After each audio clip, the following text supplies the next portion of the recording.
சாதிக்க துடிக்கும் அனைத்து தாய்மார்களுக்கும் என் நண்பா நண்பீஸ் எல்லாருக்கும் வணக்கம். நான் உங்கள் சரண்யா வேணந்தன். இது நம்ம channel being a mom.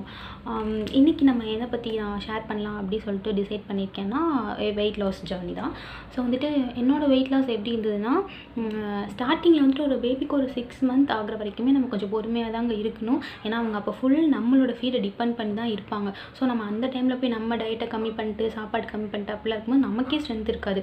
So வந்துட்டு நம்ம வந்துட்டு கொஞ்சம் பொறுமையாக இருக்கணும். நார்மல் இதில் நீங்கள் 3 மந்த்ஸ்க்கு அப்புறத்துலேருந்து கொஞ்சம் எக்ஸசைஸ்லாம் ஸ்டார்ட் பண்ணிக்கலாம்.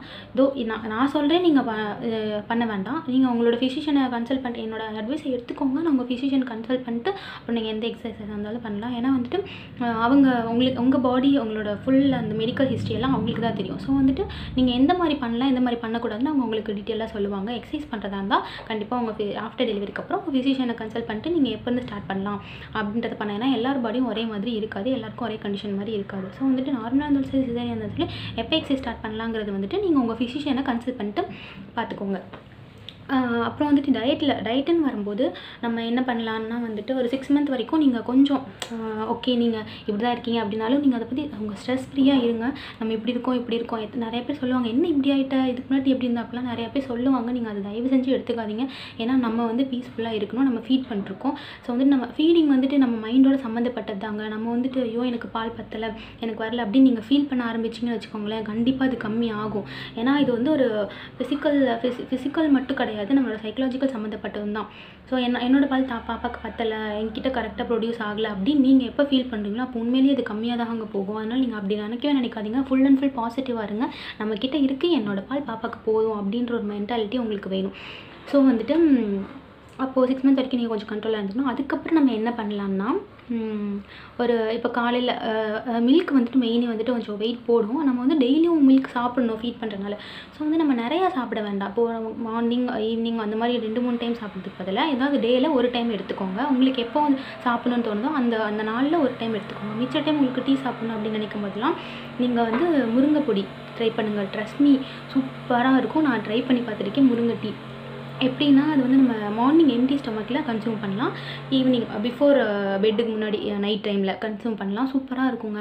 அது கூட அந்த பொடி கூட நீங்கள் மண்டை வெல்லமோ இல்லை நாட்டு சக்கரையோ போட்டுட்டு கொஞ்சம் உங்களுக்கு லெமன் ஃப்ளேவர் பிடிக்கும்னா லெமன் பிழிஞ்சு விட்டுக்கலாம், இல்லை ஜிஞ்சர் பிடிக்கும்னா ஜிஞ்சர் பிழிஞ்சு விட்டுக்கலாம். பிழிஞ்சு விட்டு நீங்கள் சாப்பிட்டீங்கன்னு வச்சுக்கோங்களேன், உண்மையிலே சூப்பராக இருக்கும். அது வந்துட்டு முருங்கை பொடி ஃபுல்லாகவே ஹெல்தி பிளான்ட். நான் சொல்லணும்னு அவசியம் இல்லைங்க, எல்லாத்துக்குமே நல்லா தெரியும். அது வந்து ஃபுல்லாகவே ஹெல்தி தான். அதோட பொடி இருக்குல்ல பார்த்தீங்களா, அந்த பொடி வந்துட்டு உங்களுக்கு இப்போது நீங்கள் வில்லேஜ் சைடு அந்த மாதிரிலாம் இருந்தீங்கன்னா நீங்கள் அந்த பொடியை எடுத்துகிட்டு வந்து மாடியில் ஒரு நாள் காய வச்சா போதுங்க, நல்லா ஆகிடும். அதை வந்து அரைச்சி நீங்கள் மிக்சிலே அரைச்சிக்கலாம். அரைச்சி சளிச்சு எடுத்து வச்சுக்கிட்டிங்கன்னா ஒரு ஸ்பூன் தான், அதுக்கு மேலே நீங்கள் போட தேவையில்லை. மார்னிங் ஒரு ஸ்பூன், நைட்டு ஒரு ஸ்பூன் போட்டு நீங்கள் டீ மாதிரி கன்சியூம் பண்ணிக்கலாம். இல்லை இடையில உங்களுக்கு எப்போ பசிக்கிற மாதிரி தோணாலும் இல்லை டீ குடிக்கணும்னு நீங்கள் நினச்சாலும் நீங்கள் அதை எடுத்து கன்சியூம் பண்ணிக்கலாம். அது ஒன்று. இல்லை உங்களுக்கு இதை வந்து நீங்கள் இல்லை எங்களுக்கு கிடைக்காது, நாங்கள் டவுனில் இருக்கோம், இதெல்லாம் எங்களுக்கு கிடைக்காது அப்படின்னு நினச்சிங்கன்னா நாட்டு மருந்து கடையில் இருக்கும். 30-40 சம்திங் தான் இருக்கும், நீங்கள் வாங்கிக்கோங்க. அப்படி உங்களுக்கு இல்லை இது எங்களுக்கு வேணும் அப்படின்னா என்கிட்ட கேளுங்க, நான் வச்சுருக்கேன், உங்களுக்கு நான் சேல் பண்ணுறேன். அது அந்த முருங்கை பொடி அது ஒன்று.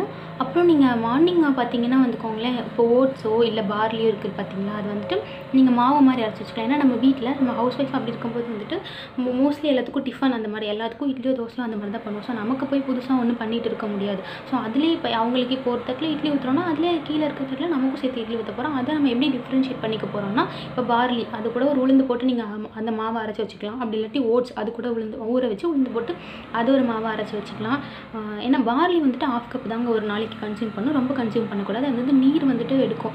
அதில் வந்து நல்ல ஒரு ஹெல்தி இருக்குது. என்னென்னா நம்ம உடம்புல இருக்க டாக்ஸின்ஸ்லாம் ரிமூவ் பண்ணி அதை எடுத்துரும்.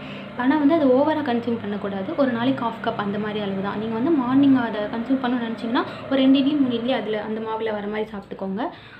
ஆல்டர்னேட்டிவாக யூஸ் பண்ணிக்கோங்க. அது ஒன்று. இல்லை இந்த ஓட்ஸ் இருக்குங்களா, அதை வந்து இட்லியாக கூட பண்ணிக்கலாம். இல்லாட்டி நீங்கள் ஓட்ஸ் உப்புமா பண்ணலாம், அந்த மாதிரி பண்ணலாம். இந்த ரெசிபீஸ்லாம் நான் உங்களுக்கு பண்ணி காமிக்கிறேன். இப்போ வந்து ஓவராலாக உங்களுக்கு நான் சொல்லிடுறேன். சரிங்களா, அந்த மாதிரி மார்னிங்கில் அந்த மாதிரி நமக்கு தனியாக எதுவும் பண்ணலங்க. அவங்களுக்கு நம்ம மாவில் இட்லி ஊற்ற போகிறோம், நமக்கு அதுக்கு பதில் இந்த மாவு எடுத்து நமக்கு ஊற்ற போகிறோம். அவ்வளோதான் வித்தியாசம். ஒரே இட்லி மட்டும் தான், ஒரே இட்லி தட்டு தான். சரிங்களா. அப்புறம் லஞ்ச் டைமில் நீங்கள் என்ன பார்த்தீங்கன்னா, நீங்கள் ஒயிட் ரைஸும் ஒயிட் சுகரும் எப்போ அவாய்ட் பண்ணுறீங்களோ அப்போவே நீங்கள் உண்மையிலே கன்ஃபார்மாக சொல்ல நீங்கள் கண்டிப்பாக வெயிட் லாஸ் ஆவீங்க. ஏன்னா அது ரெண்டுமே நமக்கு வெயிட் லாஸ்க்கு வந்து கொஞ்சம் டிஸ்டர்ப் பண்ணுற திங்ஸ் தான்.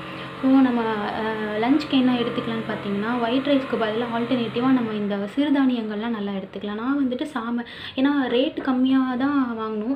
இல்ல எல்லா சிறுதானியமும் வந்துட்டு நல்லது தான் உண்மையிலேயே. ஒயிட் ரைஸ் தவிர நம்ம எந்த சிறுதானியங்களும் எடுத்துக்கலாம். அதுவும் இல்லாமல் ரெட் ரைஸ், ப்ரௌன் ரைஸ்லாம் வந்துட்டு வெயிட் லாஸ்க்கு ரொம்ப ஹெல்ப் பண்ணும். ஆனால் ஆக்சுவலி அது கொஞ்சம் காஸ்ட்லின்னு நினைக்கிறேன். நான் வந்து ஃபஸ்ட்டு அதை ஸ்டார்ட் பண்ணல. நான் ஸ்டார்ட் பண்ணும்போது வரகு, சாமை அதுதான் எனக்கு கொஞ்சம் கம்ஃபர்டபுளான ப்ரைஸில் இருந்துச்சு. ஒரு 40-60 அந்த மாதிரி ரேஞ்சில் தான் இருந்துச்சு. நான் அதை ஸ்டார்ட் பண்ணேன். அதை எடுத்து மதியத்துக்கு எல்லோரும் காலையில் ஒர்க் போகிறதா நம்ம காலையில் வச்சுட்டு போயிடுவோம். இப்போ நீங்கள் ஒர்க்கிங் மதர்ஸாக இருந்தீங்கன்னு வச்சுக்கோங்களேன், உங்களுக்கு இப்போ லஞ்ச் பாக்ஸில் போகும்போது நீங்கள் அந்த ரைஸ்க்கு பதிலாக இந்த ரைஸை வச்சுட்டு போய்க்கலாம். மித்தபடி சாம்பார், ரசம், பொரியல் எல்லாமே நம்ம வீட்டில் வைக்கிறதே சாப்பிட்டுக்கலாம். இந்த ரைஸ் மட்டும் கொஞ்சம் இல்லை நீங்கள் வீட்டில் இருக்க ஹவுஸ் ஒய்ஃப் இருந்தீங்கன்னா நம்ம சாப்பிட்றதுக்கு ஒரு 1/2 hour முடியாது. இப்போ சாமை வரகுலாம் பார்த்திங்கன்னா நம்ம ரொம்ப ஊற வைக்கணும்லாம் அவசியம் கிடையாது. ஒரு 10 minutes சோக் பண்ணிட்டு எடுத்து நீங்கள் குக் பண்ணி அதை சாப்பிட்டுக்கிட்டாலே போதும். அது வந்துட்டு நம்ம ரைஸ் அளவுக்கு டேஸ்ட் இருக்காது. ஆனால் உண்மையிலே ரொம்ப ஹெல்திங்க. உங்களுக்கு பாடி நல்லா ஹெல்த்தியாக வச்சுக்கும். நீங்கள் சாமை அந்த மாதிரி வரகு, திணை, கேழ்வரகு, கம்புலாம் கூட கம்பு சோறு கூட நீங்கள் வீட்டில் இருக்கவங்களா இருந்தால் இதெல்லாம் டிஃப்ரெண்ட் பண்ணி சாப்பிட்லாம். இல்லை நீங்கள் ஒர்க்கிங் மதராக இருக்கீங்க, ஒர்க் போகணும், இதுக்கு டைம் இருக்காது அப்படின்னா நீங்கள் மார்னிங்கே இந்த ஃபுட்டை எடுத்துகிட்டு செஞ்சு வச்சுட்டு நீங்கள் உங்கள் டிஃபனில் எடுத்துகிட்டு போய்க்கலாங்க. உண்மையிலேயே இது நல்லா ஹெல்ப் பண்ணும். அப்படி இல்லாட்டி நீங்கள் இப்போ இல்லை என்னால் இதெல்லாம் பண்ண முடியாது, நான் ஒயிட் ரைஸ் தான் சாப்பிட்ணும் அப்படின்னு நீங்கள் நினச்சிங்கன்னா, இப்போ நீங்கள் மார்னிங் வந்துட்டு அந்த இட்லி, அந்த தோசை, அந்த டிஃபனை வந்துட்டு பார்லிலேயோ இல்லை ஓட்ஸ்லேயே சாப்பிட்டுக்கிறீங்கன்னா நீங்கள் மதியம் வந்து ஒயிட் ரைஸ் கன்சியூம் பண்ணிக்கலாம். நம்ம ஒரேடியாக எல்லாத்தையும் அவாய்ட் பண்ணணும் அப்படின்னு கிடையாது. இப்போ நம்ம ஒயிட் ரைஸில் இருக்க கார்போஹைட்ரேட்டும் நமக்கு தேவை தான். ஸோ வந்துட்டு நீங்கள் ஏன்னா நம்ம மார்னிங் தான் ஆல்டர்னேட்டிவ் பண்ணணும். நம்ம மெயின் ஃபுட்டு மார்னிங் ஃபுட்டு தாங்க. நம்ம வந்துட்டு 12 hours நமக்கே தெரியாமல் நைட் ஃபுல்லாக நம்ம வந்துட்டு எதில் இருக்கோம், ஃபுல் வந்துட்டு ஒரு சாப்பிடாமல் அந்த மாதிரி ஒரு ஸ்டேஜில் இருந்துட்டு மார்னிங் எம்டி ஸ்டமக்கில் நம்ம என்ன கன்சியூம் பண்ணுறோமோ அதுதான் நம்ம வெயிட்டுக்கு ஒரு மெயின் ஒரு பிஞ்ச் மாதிரி. ஸோ நம்ம வந்துட்டு அந்த எம்டி ஸ்டமக்கில் சாப்பிட்ற பார்த்திங்களா, அது நம்ம முருங்கை டீ சாப்பிட்றோம். அதுக்கப்புறம் நம்ம மார்னிங் என்ன ஃபுட் எடுத்துக்கிறோம் அது ரொம்ப இம்பார்ட்டன்ட். அதில் தான் நம்ம ஓட்ஸோ இல்லை இட்லியோ இந்த மாதிரி நம்ம சேர்த்துக்கிறோம். ஸோ வந்து லஞ்ச் வந்து ஒயிட் ரைஸ் சாப்பிட்டுக்கலாம். நீங்கள் அதுவும் இதுவும் ஒரே நாளில் கன்சியூம் பண்ணல. நம்ம என்றைக்கு வந்து நம்ம அந்த இட்லி அந்த மாவை நமக்கு தீர்ந்து போச்சு, நமக்கு அது பண்ண முடியல அப்படின்றப்போ அன்னைக்கு மதியம் வந்து நீங்கள் அதுக்கு பதிலாக இந்த சிறுதானியம் எடுத்துக்கலாம். ரெண்டுமே ஒரே டைமில் பண்ணணும் அப்படின்லாம் அவசியம் கிடையாது. நம்மளோட தேவைக்கு ஏற்ற மாதிரி நம்ம அதை ஆல்டர்னேட் பண்ணி பார்த்துக்கலாம். அப்புறம் இடையில வந்துட்டு இல்லை எனக்கு இப்போ சரி நான் சாப்பிட்டுட்டேன், இப்போ எனக்கு பசிக்குது, இப்போ இடையில நான் என்ன சாப்பிட்றதுன்னா ஃப்ரூட்ஸ் அது எல்லாமே நீங்கள் எல்லா இடத்துக்குலாம் உங்களுக்கு கண்டிப்பாக வெயிட் போடாது. இல்லை டெய்லியும் அவ்வளோ ஃப்ரூட்ஸ்லாம் எங்களால் வாங்க முடியாது, பேபிஸ்க்கும் ஃப்ரூட்ஸ் கொடுக்கணும், நானும் சாப்பிடணும் அப்படின்னா இதாகாது அப்படின்னு நீங்கள் நினச்சிங்கன்னா நீங்கள் வந்து என்ன பண்ணுறீங்க தெரியுமா, டெய்லியும் வந்துட்டு ஊற்றி வச்சுக்கோங்க. தயிர் எல்லார் வீட்லேயும் கண்டிப்பாக அது ஈஸி தானே, கண்டிப்பாக உர வச்சுக்கலாம். ஏன்னா தயிர் வந்துட்டு வெயிட் போடுமே, நீங்கள் அதை சொல்கிறீங்க அப்படின்னு நீங்கள் நினச்சிக்கலாம். அப்படிலாம் இல்லைங்க. நம்ம கேர்டாக சாப்பிட போகிறதில்ல, அதை நம்ம அடித்து மோராக குடிக்க போகிறோம். ஒன்றும் பட்டர் மில்க் உண்மையிலே சூப்பர் டேஸ்ட்டாக இருக்கும். அண்ட் வெயிட் லாஸ்க்கு நல்லா ஹெல்ப் பண்ணும். உங்களோட ஸ்டொமக்கை வந்து எப்போயுமே ஃபுல்லாக வச்சுக்கும். நீங்கள் எப்பப்பெல்லாம் பசிக்குதோ அப்பப்பெல்லாம் நீங்கள் வந்துட்டு நீங்கள் ஒரு பட்டர் மில்க் ஒரு பாட்டிலில் போட்டு வச்சுக்கிட்டீங்கன்னு வச்சுக்கோங்களேன், நீங்கள் பசிக்கிறப்பெல்லாம் எடுத்து அதை குடிச்சிக்கலாம். அது உங்களுக்கு ஸ்டொமக் ஃபுல்லாக இருக்கும், உங்களுக்கு பசிக்காது. அப்போது வந்து நீங்கள் அது கூட நீங்கள் இல்லை எனக்கு சாப்பிட்டா தான் வந்துட்டு பசி அடங்கின மாதிரி இருக்கும், குடிச்சாலாம் இருக்காது அப்படின்னு நீங்கள் சொல்கிறீங்கன்னா நீங்கள் அது கூட வந்து ஏதாவது வத்தல்னால் ரொம்ப அந்த எண்ணெயில் பொரிக்கிறது அந்த மாதிரி இல்லாமல் இந்த சுண்டை வத்தல் அந்த மாதிரிலாம் இருக்கும்ல, அது பட்டர் மில்க்கும் சுண்டை வத்தல் நல்ல காம்பினேஷனுக்கு வேணால் ட்ரை பண்ணி பாருங்கள்.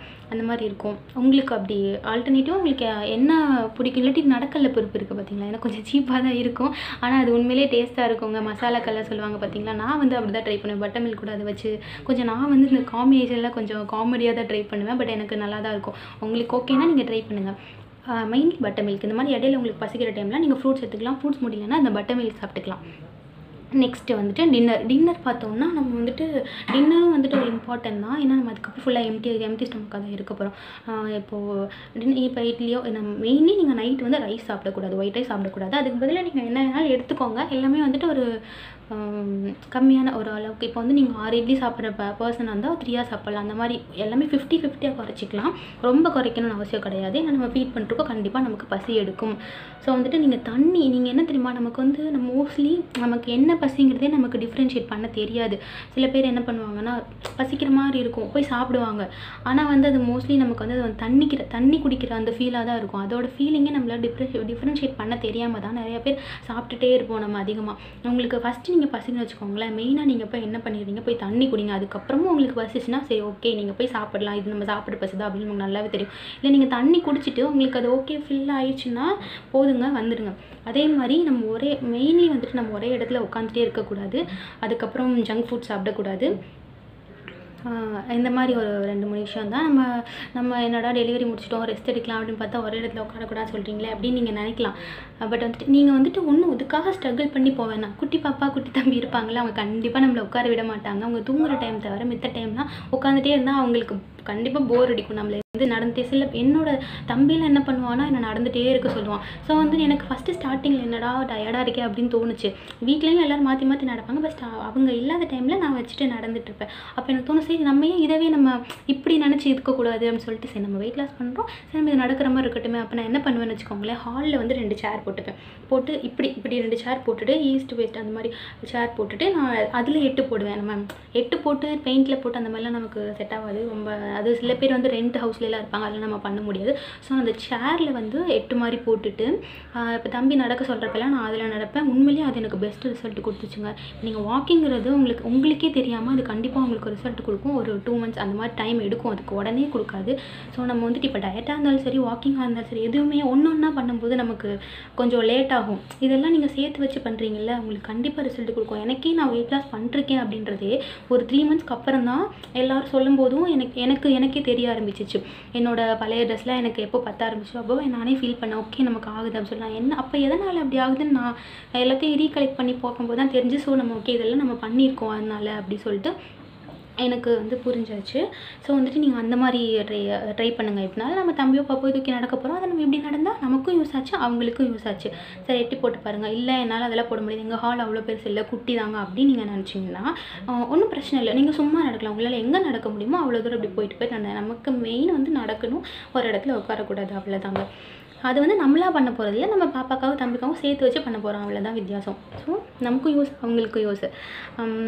அப்புறம் அவ்வளோதாங்க. இது வந்துட்டு நான் ஃபாலோ பண்ணது. இதை தவிர உங்களுக்கு வேறு ஏதாவது ரெசிபிஸ் இப்போ நான் சொன்னதில் வந்து ஏதாவது ரெசிபிஸ் வந்துட்டு நான் பண்ணணுன்னா அதை நான் பின்னாடி போட்டு காமிக்கிறேன். இதெல்லாம் நீங்கள் கண்டிப்பாக ஃபாலோ பண்ணுங்கள், உங்களுக்கு கண்டிப்பாக நல்ல ரிசல்ட் கொடுக்கும். அப்புறம் அந்த முருங்கை டீ வந்துட்டு உங்களால் முடிஞ்சால் நீங்கள் வாங்கிக்கோங்க, அப்படி இல்லாட்டி என்கிட்ட கேளுங்க, நான் உங்களுக்கு சப்ளை பண்ணுறேன். ஸோ தேங்க்ஸ் ஃபார் வாட்சிங். Thank you guys.